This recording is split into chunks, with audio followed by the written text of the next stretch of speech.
Saat kita jatuh, kita jadi tahu mana yang teman dan mana yang sahabat.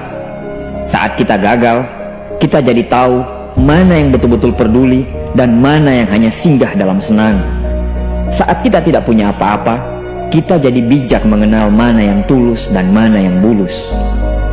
Saat kamu sukses, kaya, dan lagi di atas dalam proses kehidupan, semua orang akan memuji, semua orang akan menyanjung, bahkan semua orang akan mengaku kalau dia ikut berperan dalam suksesmu.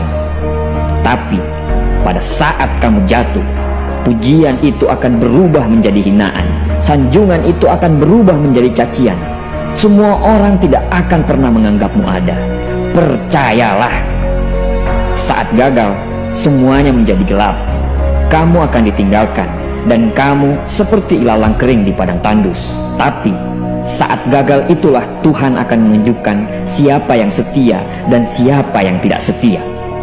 Kawan, saat-saat gagal itulah pilihan kita cuma ada dua: meratapi kegagalan dan membiarkan semuanya menjadi kalah, atau kamu bangkit dan menjadikan kegagalan itu sebagai acuan untuk bangkit dan terus bangkit.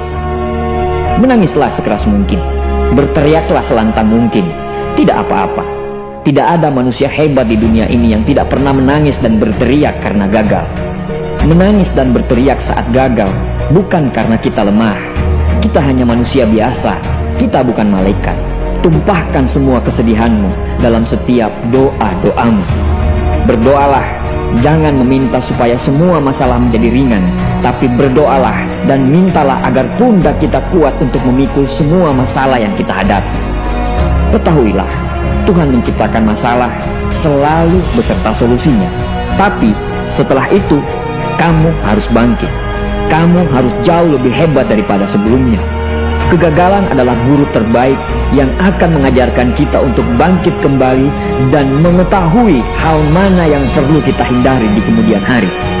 Ketahuilah, anak panah akan melesat jauh ke depan jika sebelumnya ditarik jauh ke belakang.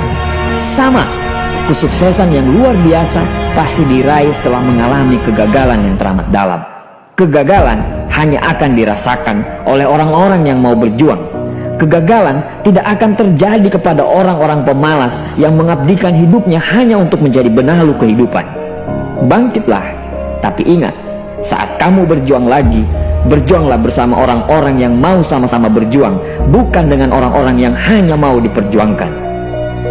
Saatnya merubah hinaan menjadi pujian, saatnya merubah cacian menjadi tepuk tangan, saatnya mengembalikan apa yang sudah hilang. Insya Allah, kamu, kita pasti bisa. Pada saat sukses itu datang, datangi semua orang-orang yang menghinamu pada saat gagal. Datangi semua orang yang meninggalkanmu pada saat terpuruk. Katakan pada mereka, terima kasih kawan, karena dulu sudah menghinaku. Setelah itu, pergilah dan doakan mereka, karena sesungguhnya nikmat terbesar dalam hidup adalah ketika kita ikhlas mendoakan orang yang membenci dan menghina kita. Terima kasih.